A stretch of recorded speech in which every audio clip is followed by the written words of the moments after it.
Welcome to TV three news bulletin. ముందుగా headlines. Telangana భవన నిర్మాణ కార్మిక సంక్షేమ సంఘం ఆధ్వర్యంలో ఘనంగా మేడే వేడుకలు.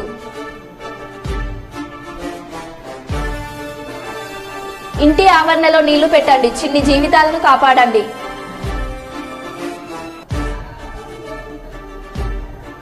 ఎన్డీఆర్ సంస్థకు కాంట్రాక్టర్లకు అడ్డుపడుతున్న ఓరుగల్లు లారీ అసోసియేషన్ అధ్యక్షుడు.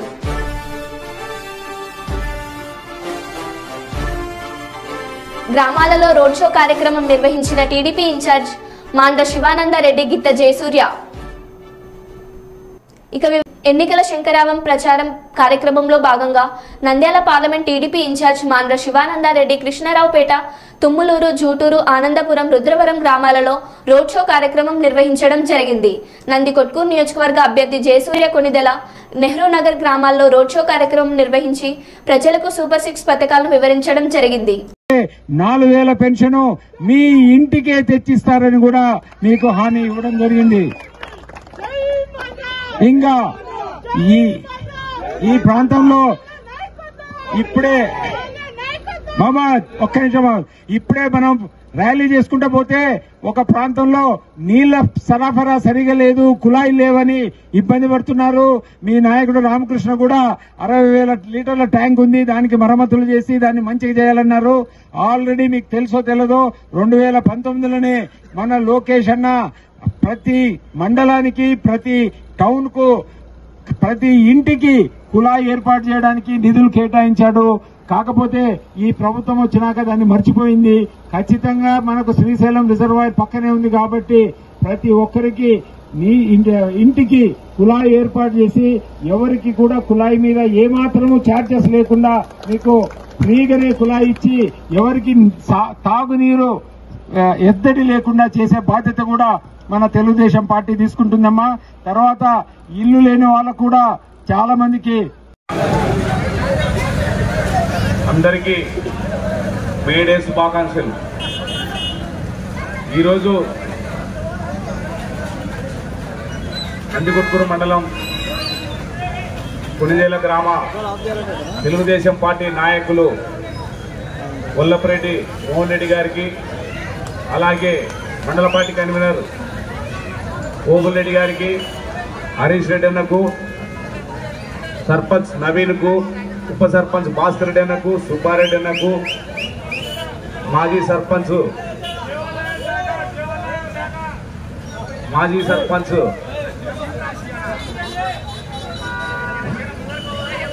శివన్న గారికి, అలాగే పోలీస్ రంగస్వామి గారికి, ధర్మకర్త సాలే కిరణ్ కుమార్ గారికి, అలాగే ఇక్కడికి ఇచ్చేసినటువంటి తెలుగుదేశం పార్టీ నాయకులకు, కార్యకర్తలకు, అందరికీ జనసేన పార్టీ నాయకులకు, కార్యకర్తలకు, బీజేపీ అభిమానులకు అందరికీ పేరు పేరున నా హృదయపూర్వక నమస్కారాలు తెలియజేస్తున్నానన్నా.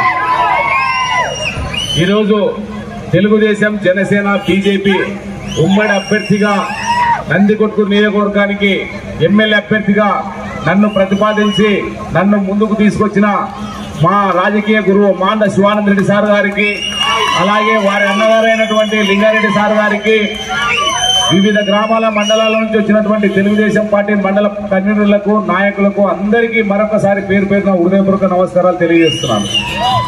ఎందుకంటే నాది పక్కనే ఉన్నటువంటి అల్లూరు గ్రామం. మీకు ఇక్కడ అందరికీ కూడా నేను సుపరిచితున్నే. ఎవరో తెలియని వ్యక్తులకు ఓట్లేసే బదులు 2024లో ఒక సామాన్య కార్యకర్తకు అవకాశం ఇస్తే మన నందికొట్కూరు నియోజకవర్గ సమస్యలు తెలిసినటువంటి వ్యక్తి. ఆజీవన్ వర్క్షాప్ కార్మికులతో రామగుండం శాసనసభ్యులు మక్కన్ సింగ్ రాజ్ ఠాకూర్ భేటీ అయ్యారు. ఈ నెల 13వ తేదీన జరగబోయే పార్లమెంట్ ఎన్నికల్లో బీజేపీ ప్రభుత్వానికి, బీఆర్ఎస్ ప్రభుత్వానికి బుద్ధి చెప్పాలని, వారు కార్మికులకు వ్యతిరేకమని, కార్మికులు కాంగ్రెస్ పార్టీ ఎల్లప్పుడూ అండగా ఉంటుందని, రిటైర్డ్ అయిన కార్మికులకు 200 గజాల భూమిని ఇప్పిస్తానని కార్మికులకు ఎమ్మెల్యే హామీ ఇచ్చారు. ఈ పార్లమెంట్ ఎన్నికల్లో కాంగ్రెస్ పార్టీ అభ్యర్థి గడ్డం వంశీని భారీ మెజార్టీతో గెలిపించాలని, హస్తం గుర్తుకు ఓటు వేయాలని కోరారు.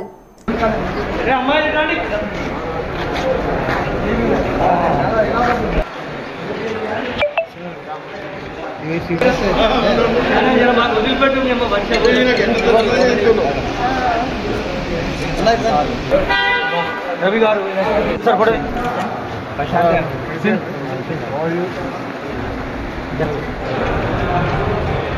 కవర్ కావాలి.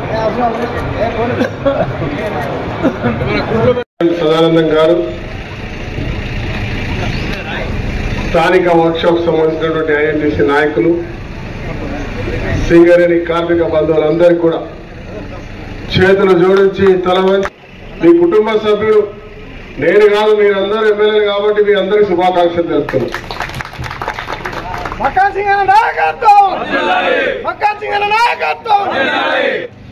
3 రోజులు దాటి 4 నెలలకు వస్తా ఉంది.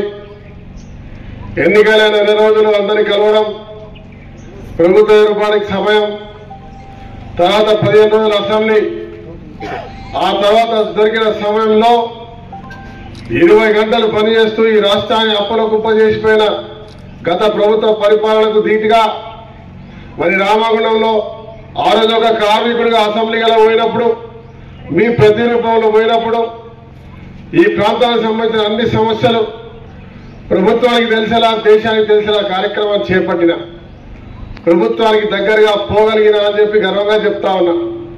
మరి దాంట్లో భాగంగానే ఈరోజు ముఖ్యమంత్రి రేవంత్ రెడ్డి గారు స్పందించి మనకు సంబంధించిన power minister, Singareni minister, finance minister ఉన్న బట్టి విక్రమార్క గారు, శ్రీధర్ బాబు గారి సహకారంతో దాదాపు 250 కోట్ల నిధులు తీసుకురాగలిగినాం. ఇవాళ సింగరేణిని కాపాడాలని, ప్రైవేటీకరణ చేయొద్దని, కొత్త గనులు తేవాలని, అండర్ గ్రౌండ్ మైలు తేవాలని, ఉద్యోగ కల్పన చేయాలని, ఈ వ్యవస్థను పటిష్టం చేయాలని నిర్ణయం తీసుకున్నామని గర్వంగా చెప్తా ఉన్నా. రామగుండంలో 1:800, ఏటీపీసీలో 3:800, రాష్ట్రంలో ఇంకా అనేకమైన మైన్స్ తీసుకొచ్చే కార్యక్రమానికి శ్రీకారం చుట్టింది ప్రభుత్వం. ఖచ్చితంగా చేసి తీరుతాం. సొంతింటి కళ నేను మాటిస్తున్నా మీ బిడ్డగా. రాష్ట్ర వ్యాప్తంగా మా మంత్రి గారు శ్రీధర్ బాబు గారు చెప్పారు, రాష్ట్ర వ్యాప్తంగా చేస్తాం. మొదటగా మా తమ్ముడు రాజ్ ఠాకూర్ రామగుండంలో చేయాలనుకుంటున్నాడు. ఈ సంవత్సరం రిటైర్ అయ్యే 250 మందికి మనిషికి 200 గజాల చొప్పున నేను స్వయంగా భూమిని ఇప్పించే కార్యక్రమం చేస్తా అని చెప్పి నేను మాటిస్తున్నా. అది కూడా రామగుండంలో ఒక కాలనీ, సింగరేణి గతంలో ఉన్న కాలనీ తీసేసి 15 ఎకరాల భూమి ఉంది, అక్కడ బ్రహ్మాండమైన లేఅవుట్ చేసి మీ అందరికీ 200 గజాల భూమినిచ్చి ఇలా మీ బిడ్డ మా నాయకుడు అని గర్వపడే విధంగా ఈ బిడ్డ మీ కుటుంబ సభ్యుడు పని చేస్తారని చెప్పి చాలా మంచి సౌకర్యంగా మీ అందరికీ విన్నవించుకుంటా ఉన్నా. అన్నవరం సమీపంలో 52 కేజీల గంజాయి లిక్విడ్ ను స్వాధీనం చేసుకుని ఒక వ్యక్తిని అరెస్టు చేసినట్టు చింతలపల్లి ఎస్పీ ప్రశాంత్ శివకుమార్ తెలిపారు. బుధవారం ఉదయం స్థానిక పోలీస్ స్టేషన్లో సమావేశంలో మాట్లాడుతూ ఒరిస్సా సరిహద్దులోని తయారవుతున్న రవాణాకు సిద్ధంగా ఉన్న లిక్విడ్ గంజాయిని అది తయారు చేసే పరికరాలను స్వాధీనం చేసుకున్నట్లు చెప్పారు. దీని విలువ సుమారు 5.5 కోట్లు ఉంటుందని, అలాగే వేరే రాష్ట్రాల్లో దీని విలువ ఇంకా ఎక్కువ ఉంటుందని తెలిపారు. ఈ సందర్భంగా దీనికి సంబంధించిన శ్రమించి సక్సెస్ అయిన చింతలపల్లి సిఐ రమేష్ ను, అన్నవరం ఎస్ఐ మరియు సిబ్బందిని ఏఎస్పీ చేతుల మీదుగా ప్రశంస పత్రాలు అందజేశారు. దాన్ని ఏం చేస్తారని అమౌంట్ కూడా మాకు కార్లో ఉండదు. అప్పుడు చాలా ప్రమాదం. అందులో టోలింగ్ అనేసి ఒక లిక్విడ్ వేస్తారండి, నచ్చినట్టు వాటర్ లాగే ఉంటుంది, లాట్ స్మెల్. దాన్ని ప్రసంగించుకుంటాం. అదే అది దొరకలేదు. అదే లాస్ట్ టైం 2 దొరికే. దాని సిగరెట్ ఉంటుంది, సిగరెట్ చిన్నది లాస్ట్ జస్ట్ ఒక డ్రాప్. 52 కోట్లు. 52 కోట్లు. 52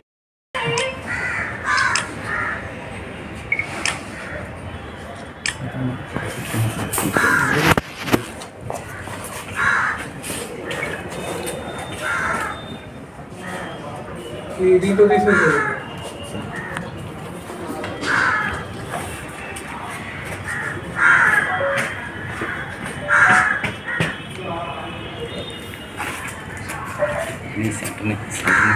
క్లాస్ వస్తుంది.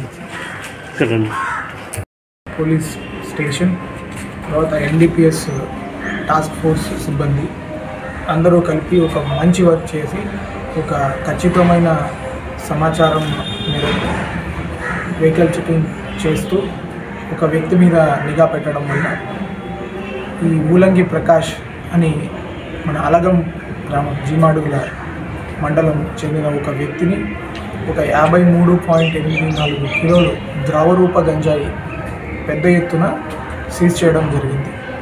ఆ వ్యక్తిని ఫర్దర్ మళ్ళీ విచారించి ఈ గంజాయి ఎలా తయారు చేశారు ఆ విషయాలన్నీ ఒకసారి కనుక్కొని ఈ గంజాయి తయారీకి సంబంధించిన మెషినరీ మొత్తం స్టవ్స్ కావచ్చు, కుక్కర్స్ కావచ్చు, ఆ ప్రెస్సింగ్ మిషన్స్ కావచ్చు అన్నీ సీజ్ చేయడం జరిగింది. ఈ వ్యక్తి ఇప్పుడు ఆపరేషన్ పరివర్తన కింద మనము గంజాయి అల్లూరి సీతారామరాజు జిల్లాలో మరియు మన స్టేట్లో పెద్ద ఎత్తున ధ్వంసం చేయడం వల్ల తర్వాత చెకింగ్ ఎక్కువ కావడం వల్ల ఈ ఒడిశాలోని ఇసుకబంద మల్కాన్గిరి జిల్లా అక్కడి నుంచి ఉన్న రైతుల దగ్గర కొంతమంది పేర్లు కూడా మనం కేసులో పెట్టడం జరిగింది. వాళ్ళందరూ దగ్గర నుంచి ఈ కర్ణాటక, కేరళ, రాజమండ్రికి సంబంధించిన వ్యక్తుల దగ్గర అడ్వాన్స్ తీసుకొని ఈ గంజాయిని ప్రొక్యూర్ చేసుకొని వాళ్ళకి ఈజీగా ట్రాన్స్పోర్ట్ చేసేటట్లు ఈ ద్రవరూప గంజాయిని తయారు చేసి ఎక్స్పోర్ట్ చేయడానికి రెడీ అవుతున్న క్రమంలో మనం పట్టుకోవడం జరిగింది. తర్వాత ఈ ద్రవరూప గంజాయి విలువ కూడా మనకి మార్కెట్లో ఇక్కడ వరకు చూసుకుంటేనే మనకు ఒక కిలో 10 లక్షల వరకు ఉంటుంది. సో ఈ మొత్తం మనము సీజ్ చేసిన ఒక సుమారు ఒక 53.84 సుమారు ఒక 55.4 కోట్ల వరకు దీని విలువ ఉండే అవకాశం ఉంది. ఇంకా అది బెంగళూరు మార్కెట్, కేరళ మార్కెట్ లాంటి ముందుకెళ్తే దాని విలువ ఇంకా పెరిగే అవకాశం ఉంది. సో ఇది ఈ మంచి ఇన్ఫర్మేషన్ జనరేట్ చేసి మంచి వర్క్ చేసిన చింతపల్లి సర్కిల్ సిఐ గారికి, తర్వాత ఎస్ఐ గారు, అన్నవరం ఎస్ఐ అందరికీ నా అభినందనలు. ఎస్పెషల్లీ స్టాఫ్ కూడా కొన్ని ఇంటీరియర్ ఏరియాలో ఎలక్షన్ ఒత్తిళ్ళు, ఎలక్షన్ టైంలో కూడా ఇట్లాంటి మంచి క్యాచ్ పట్టుకోవడం చాలా హర్షణీయం. Thank you. కరీంనగర్ స్థానిక సుభాష్ నగర్లోని తెలంగాణ భవన నిర్మాణ కార్మిక సంక్షేమ సంఘం ఉమ్మడి కరీంనగర్ జిల్లా అధ్యక్షులు బొంకూరు రాములు ఏర్పాటు చేసిన మేడే వేడుకలకు ముఖ్య అతిథిగా విచ్చేసిన 42వ division corporator Mechineni Ashok Rao May Day జెండాను ఎగురవేసి శుభాకాంక్షలు తెలియజేశారు. అనంతరం మాట్లాడుతూ కార్మికులందరూ ఐక్యతగా ఉండి వారి హక్కులను కాపాడుకోవాలని తెలియజేశారు. బొంకూరు రాములు మాట్లాడుతూ భవన నిర్మాణ కార్మికులకు ప్రభుత్వం అందిస్తున్న సంక్షేమ పథకాలని పొందడానికి కార్మికులందరూ లేబర్ ఇన్సూరెన్స్ చేయించుకోవాలని అన్నారు. కార్మిక శాఖ అందిస్తున్న సంక్షేమ పథకాలను ఉపయోగించుకోవాలని తెలియజేశారు.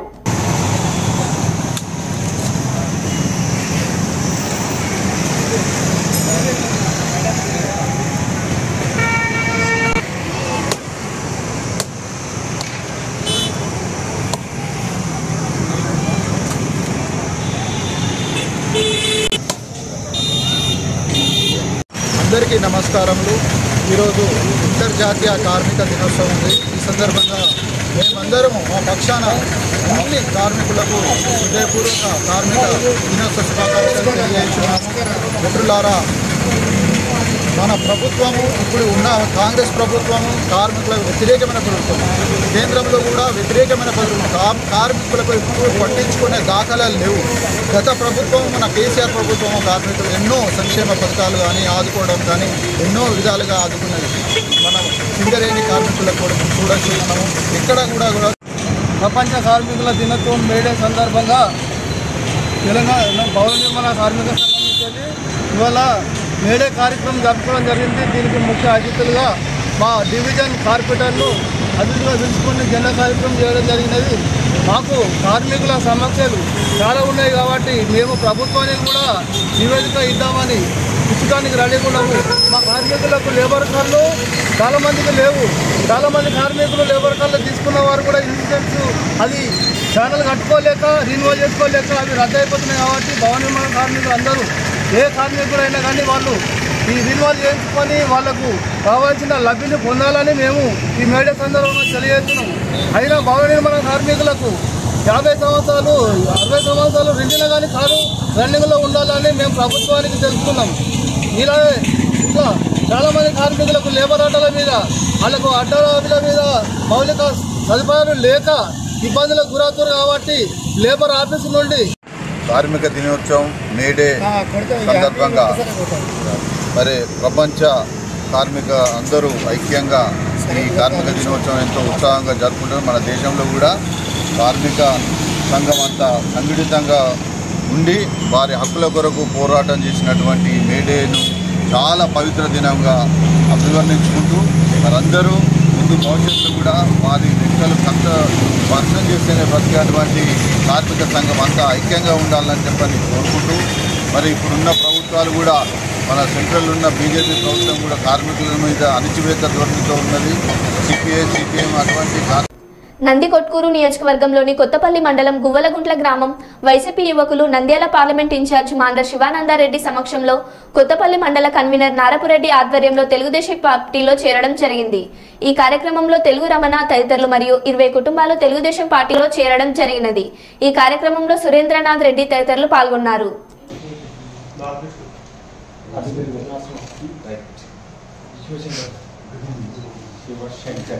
ఆయన ఎట్లున్నాడు శంకర్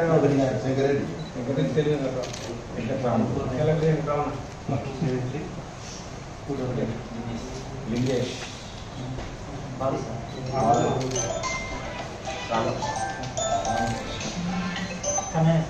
కన్నయ్య నాగరాజ్ అడుగు అడుగు లింగేష్ అడుగు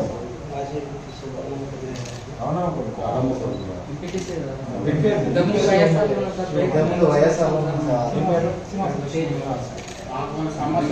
నంద్యాల జిల్లా బనగానపల్లె నియోజకవర్గంలో ఇంటింటికి కాంగ్రెస్ ప్రచారంలో నంద్యాల పార్లమెంట్ కాంగ్రెస్ ఎంపీ అభ్యర్థి జంగేటి లక్ష్మీ నరసింహ యాదవ్ అలాగే బనగానపల్లె కాంగ్రెస్ అభ్యర్థి గూటం పుల్లయ్య పాల్గొని కాంగ్రెస్ పార్టీకి ఓటు వేసి అత్యధిక మెజార్టీతో గెలిపించాలని ప్రజలను కోరారు.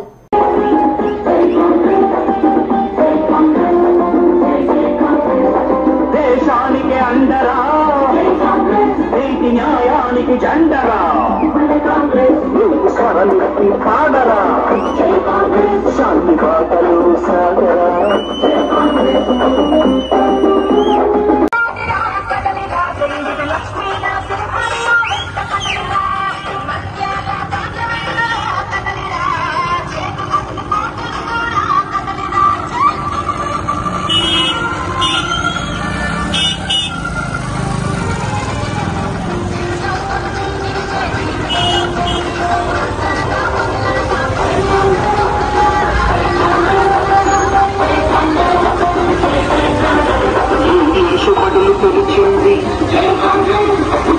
నూట 138వ మేడే సందర్భంగా సింగరేణి క్యాలరీస్ వర్కర్స్ యూనియన్ ఆజీవన్ బ్రాంచ్ ఆధ్వర్యంలో గోదావరికని భాస్కర్రావు భవన్లో మేడే పథకాలను సింగరేణి క్యాలరీస్ వర్కర్స్ యూనియన్ అధ్యక్షులు వాసిరెడ్డి సీతారామయ్య సిపిఐ నగర కార్యదర్శి కె కనకరాజులు ఆవిష్కరించారు. అనంతరం పాత ఫైర్ స్టేషన్ వద్ద ఉన్న ఏఎన్టీయూసీ యూనియన్ పబ్లిక్ మీటింగ్ గద్దె వరకు దాదాపు 300 మంది కార్మికులు కార్యకర్తలతో ప్రదర్శనగా వెళ్లి అక్కడ ఉన్న జెండాకు యూనియన్ ఉప ప్రధాన కార్యదర్శి మడ్డి ఎల్లాగౌడ్ మేడే పథకావిష్కరణ చేశారు. అనంతరం వారు మాట్లాడారు.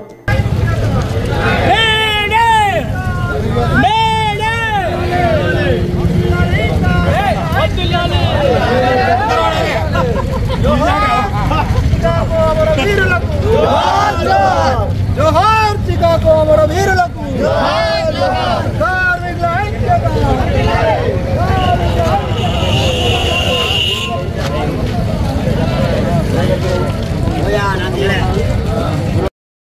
OC5 కార్మిక సోదరులు, అన్ని యూనియన్ల ప్రతినిధులు, నాయకులు అందరికీ మే డే శుభాకాంక్షలు. ఐక్యతను ప్రదర్శించి ఐక్యతా స్ఫూర్తిని చాటి ఈ ఉత్సవాన్ని నిర్వహిస్తున్నటువంటి మీ అందరికీ మరొకసారి అభినందనలు తెలియజేస్తాను. మహాకవి శ్రీశ్రీ ఒక మాట అన్నట్టు, ప్రభు ఎక్కిన పల్లకి కాదు అది మోసిన బోయిలేవు, తాజ్మహల్ నిర్మాణానికి రాళ్ళెత్తిన కూలీలేవు. అంటే దీంట్లో మనకు అర్థమయ్యేది ఏమిటంటే శ్రమ విలువ, శ్రమ దోపిడి, శ్రామికులు లేనిది, కార్మికులు లేనిది ఏ నిర్మాణం జరగలేదు, అందం చందం కాదు, దాని వెనుక ఉన్నటువంటి కాయ కష్టం ఏమిటి అనేది దీనికి ఉన్నటువంటి సారాంశం. అందుకే ఒక ఉద్యమం జరగాలంటే, ఒక పోరాటం నిర్మించబడాలంటే దానికి ఒక సందేశం అవసరం, ఒక సిద్ధాంత ప్రేరణ అవసరం, ఒక ఉత్తేజం అవసరం. అందుకే ఆనాటి కాలంలో 19వ శతాబ్దం ఎప్పుడైతే మొదలైందో కార్ల్ మార్క్స్ వాళ్ళు ప్రపంచానికి ఒక సందేశం ఇచ్చారు. వాళ్ళు ఇచ్చిన ఆదేశము సందేశమే ప్రపంచ కార్మికులారా ఏకం కండి, పోరాడితే పోయేది ఏమీ లేదు, బానిస సంఖ్యలు తప్ప. ఆ సందేశం ప్రపంచమంతా వ్యాప్తి చెందింది. ఆనాడు పారిశ్రామికీకరణ పరిశ్రమలు జరుగుతున్న కాలంలో పిల్లలతో వెట్టి చాకిరి, ఆడవాళ్ళతో వెట్టి చాకిరి, 16 గంటలు 18 గంటల పని, సూర్యోదయం చూసింది లేదు, సూర్యాస్తమయం చూసింది లేదు, తెల్లారక ముందు పోతే రాత్రి అంతా ఇంటికి రావడం, పిల్లగాడు కూడా తండ్రిని గుర్తుపట్టినటువంటి కాలం. అటువంటి గడ్డు కాలాన్ని ఎదిరించి ఎదిరించి ఎదిరించి పోరాడి ఆ కార్ల్ మార్క్స్, ఫ్రెడరిక్ ఎంగెల్స్ ఇచ్చినటువంటి ఆ సందేశం, ఆ సిద్ధాంత ప్రేరణతో అనేక పోరాటాలు జరిగినాయి. అదే చికాగో నగరంలో ఏ మార్కెట్లో జరిగినటువంటి పోరాటం. 2 కార్మికులు పోలీస్ కాల్పులో చనిపోయారు. ఆ తర్వాత పోలీసులు చనిపోయారు. 4 కార్మికులను నాయకులను ఉరిదీసిండ్రు. ఆ ఉరిని తట్టుకోలేక, కార్మికుల ఆ ఉరితీతను భరించలేక మరొక కార్మిక నాయకుడు స్వయంగా బాంబు నోట్లో పెట్టుకొని ఆత్మహత్య చేసుకుంటే చికాగో నగరంలో హే మార్కెట్ అనేది అదొక హత్యాకాండగా, దమనకాండగా, అదొక మారణకాండగా ప్రపంచంలో చాటబడుతున్నది. సరే, అక్కడ ఉన్నటువంటి స్మారక స్తూపం ఏ విధంగా ఉన్నదనేది కాదు, ఏదో సినిమాలో ఉంటుంది, ఎప్పుడొచ్చింది కాదన్నయ్య, దిగిందా లేదా అన్నట్టు. అది చిన్నదే కావచ్చు స్తూపం, కానీ ఎంత గొప్ప ప్రేరణ. కలకత్తాలో కూడా జరిగింది 86కు ముందే, 1886కు ముందే హౌరా బ్రిడ్జ్ దగ్గర రైల్వే కార్మికులు ప్రదర్శన చేసిరు పనిగట్టలు తగ్గించమని. కానీ వాళ్ళ పోరాటం సఫలం కాలేదు. మేము మనుషులమే, మేము జంతువులం కాదు. 24 గంటలు 16 గంటలు పని చేయలేము. మనిషి అన్నప్పుడు జీవిత కాలంలో సగం ఉద్యోగం, సగం నిద్ర. మరి పిల్లలతో గడిపేది ఎప్పుడు, కుటుంబంతో గడిపేది ఎప్పుడు అని చెప్పి వాళ్ళు బాధపడి చాలా కష్టపడి ఉన్నటువంటి కాలంలో ఆనాడు 8 గంటల పని, 8 గంటల నిద్ర, 8 గంటలు కుటుంబంతో ఉల్లాసంగా గడపాలి. అదే 24 గంటల పని, 24 గంటల యొక్క కార్యక్రమం అని చెప్పిన తర్వాత అప్పుడు అది అమలు జరపబడ్డది. పోరాటం, అక్కడ అమరత్వం ఏదైతే ఉన్నదో ప్రపంచంలో హక్కులు సాధించబడ్డాయి. ఇప్పుడు హక్కులు సాధించబడినందుకు, పని గంటలు తగ్గించినందుకు, అనేక చట్టాలు చేయబడినందుకు ఇది పండుగ. కానీ మరొక రకంగా ఇది విషాదం. అంటే ఎంతమంది త్యాగం చేస్తే, ఎంతమంది బలిదానం చేస్తే, ఎంతమంది అమరులైతే మనకి హక్కులు సాధించబడినాయి. వాళ్ళు చిన్న మొలక పెట్టిండ్రు, కార్మిక సంక్షేమం, కార్మిక హక్కులు అనే చిన్న మొలకను పెట్టి నీళ్లతో కాదు, వాళ్ళ కన్నీళ్లతో పెంచారు, వాళ్ళ రక్తంతో పెంచారు. రక్త తర్పణతో ఆ మహావృక్షం పెరిగితే ఆ చెట్టు కింద మనం ఇప్పుడు బతుకుతున్నాం, ఆ నీడనే మనం ఉంటున్నాం. కాబట్టి ఆ త్యాగదనులను మనం స్మరించుకోవడం, వాళ్ళ వారసత్వాన్ని, వాళ్ళ అమరత్వాన్ని, వాళ్ళ జ్ఞాపకాలను నెమరు వేసుకొని వాళ్ళు ఇచ్చినటువంటి ఆశయ సాధన కోసం మనం పని చేయవలసిన అవసరం ఉన్నది. ఇంతకుముందే వక్తలు చెప్పినట్టు కుల మతాలకు, రాజకీయాలకు అతీతంగా మనమంతా ఐక్యంగా ఉండాలి. సమస్యలు వచ్చినప్పుడు, మనకు కష్టం వచ్చినప్పుడు మనం ఐక్యంగా ఉండాలి. యూనియన్లు వేరు, సిద్ధాంతం వేరు, కానీ కార్మిక సమస్యలు అందరం ఒకటే. అదే మేడే స్ఫూర్తి, దాన్ని మనం కొనసాగించాలి. రానున్న కాలంలో చట్టాలు ఏవైతే ఉన్నాయో 44 చట్టాలు ఉన్నాయి. వేతనాల చట్టం, బోనస్ చట్టం, ప్రమాదం జరిగితే నష్టపరిహార చట్టం, ఆరోగ్య భద్రతా చట్టం, రకరకాల చట్టాలు ఉన్నాయి. అవన్నీ కూడా ఇప్పుడు తుంగలో దొక్కి మనల్ని మళ్ళీ బానిసలుగా చేసేటటువంటి కాలం మళ్ళీ రానున్నది. దానికి వ్యతిరేకంగా మనం పోరాడాలి. అన్ని యూనియన్లు కూడా కార్మికుల ఐక్యతను ప్రదర్శించి, కార్మిక పోరాటాలను నిర్మించి భవిష్యత్తులో తప్పనిసరిగా ఈ ఎర్ర జెండా మనకిచ్చినటువంటి ఒక త్యాగం, ఒక చైతన్యం, ఒక పోరాటం ఏదైతుందో ఆ స్ఫూర్తిని ప్రదర్శిస్తూ ముందు అందరం కలిసి పనిచేద్దాం, కార్మిక హక్కులను కాపాడుదాం. అదే మేడే అమరవీరులకు, చికాగో అమరవీరులకు మనం ఇచ్చేటటువంటి నిజమైన నివాళి అని నేను భావిస్తూ నాకు ఈ అవకాశం ఇచ్చిన మీ అందరికీ ధన్యవాదాలు తెలియజేస్తున్నాను. కార్మికులకు, కార్మిక కుటుంబ సభ్యులందరికీ 138వ మేడే శుభాకాంక్షలు తెలియపరుస్తూ, 138 సంవత్సరాల కంటే ముందు, అంటే 1886 సంవత్సరాల కంటే ముందు ప్రపంచవ్యాప్తంగా అన్ని దేశాల్లో కూడా కార్మికులు రోజుకి 16 గంటలు, 18 గంటలు, 20 గంటలు పనిదినం ఉండేది. 8 గంటల పనిదినం కావాలని మే 1వ తారీఖు 1886 సంవత్సరంలో అమెరికా దేశం చికాగో నగరంలో కార్మికులు ప్రదర్శన జరుపుతూ ఉంటే అక్కడి ఫ్యాసిస్ట్ ప్రభుత్వం కాల్పులు జరిపింది. ఆ కాల్పుల్లో వేలాది మంది కార్మికులు ఆ యొక్క తుపాకీ గుండ్లకు బలయ్యి తమ శరీరం నుంచి రక్తం గారుతూ ఉంటే ఆ రక్తం మడుగులో పడిపోయి తమ అంగీలని ఆ రక్తం మడుగులో ముంచి పైకి లేపి ఇదే కార్మికుల జెండా, ఈ ఎర్ర జెండాతోటే కార్మికుల హక్కులు సాధించుకుంటారని చనిపోయే కార్మికులు ప్రతిజ్ఞ చేశారు. ఆ కార్మికుల త్యాగ ఫలితంగా మేడే స్ఫూర్తిగా ప్రపంచవ్యాప్తంగా అన్ని దేశాల్లో కూడా ఇవాళ 8 గంటల పనిదినం వచ్చింది. దురదృష్టం, భారతదేశంలో ఈనాడు కేంద్రంలో నుండి బీజేపీ ప్రభుత్వం మళ్ళీ 12 గంటల పనిదినం తీసుకురావాలని చట్టాలను మారుస్తూ ఉన్నది. భారత కార్మిక వర్గం మేడే స్ఫూర్తిగా భారతదేశంలో 44 కార్మిక చట్టాలను సాధించుకుంటే ఇవాళ 29 కార్మిక చట్టాలను రద్దు చేసి 4 కోడులు తీసుకొచ్చి కార్మికులకి హక్కులు లేనటువంటి పరిస్థితి తీసుకొస్తూ ఉన్నారు. కాబట్టి ఈ మేడే స్ఫూర్తిగా కార్మిక వర్గం మరొకసారి పోరాడి తమ హక్కుల్ని కాపాడుకోవడానికి ఈ మేడే స్ఫూర్తిగా ముందుకు రావాలని కార్మికులకు విజ్ఞప్తి చేస్తా ఉన్నాం. సాఫ్ట్వేర్ రంగం నుంచి రాజకీయాల్లోకి కర్నూలు నియోజకవర్గ ప్రజలకు సేవ చేసేందుకు వచ్చిన కర్నూలు ప్రగతి సమితి వ్యవస్థాపకులు ఎం శ్రీహర్ష అనేక సేవా కార్యక్రమాలు చేస్తూ కర్నూలు ప్రగతి సమితి ఆధ్వర్యంలో ఈ సార్వత్రిక ఎన్నికల్లో పోటీ చేసేందుకు గ్యాస్ స్టవ్ గుర్తును కేటాయించింది. మరింత సేవ చేసేందుకు గ్యాస్ స్టవ్ గుర్తుకు మీ అమూల్యమైన ఓటు వేసి గెలిపించాలని కర్నూలు ప్రజలను కర్నూలు ఎమ్మెల్యే స్వతంత్ర అభ్యర్థి ఎం శ్రీహర్ష కర్నూలు ప్రజలను కోరారు. ఈ మధ్య కూడా సార్ వాటిలో మనం ఆ యాంగిల్లోనే ఇస్తున్నాం. మన మేనిఫెస్టోలో పైట్స్ పెట్టుకుని వస్తున్నాం. అదే ఎక్కడ పంపించినా కూడా అదే పెడుతున్నాం మన వార్తలు. అనుకుంటున్నాం కొత్త రాజకీయానికి అయితే మనమైతే ముందుకు వెళ్తాం. ప్రయత్నం తప్పేం. ఎక్స్పర్ట్ సబ్జెక్ట్ మ్యాటర్ ఎక్స్పర్ట్ ఎవరు ఉన్నారంటే వాళ్ళ దగ్గర పోయి కూర్చోవడము, మళ్ళా పోయి చేయడము. మొన్న రిటైర్డ్ డిఎస్పీ సార్ దగ్గర అని మా ఆలోచన. ఈ విధంగా ఆర్ఐఏఎస్ కాన్సెప్ట్తో కర్నూలు అభివృద్ధి చేయాలని కర్నూలు ప్రగతి సమితి అనేది పోరాడుతుంది. ఆ దిశగా మేము ఖచ్చితంగా ముందుకెళ్తాం. మరో బులెటిన్లో మళ్ళీ కలుద్దాం. Stay tune.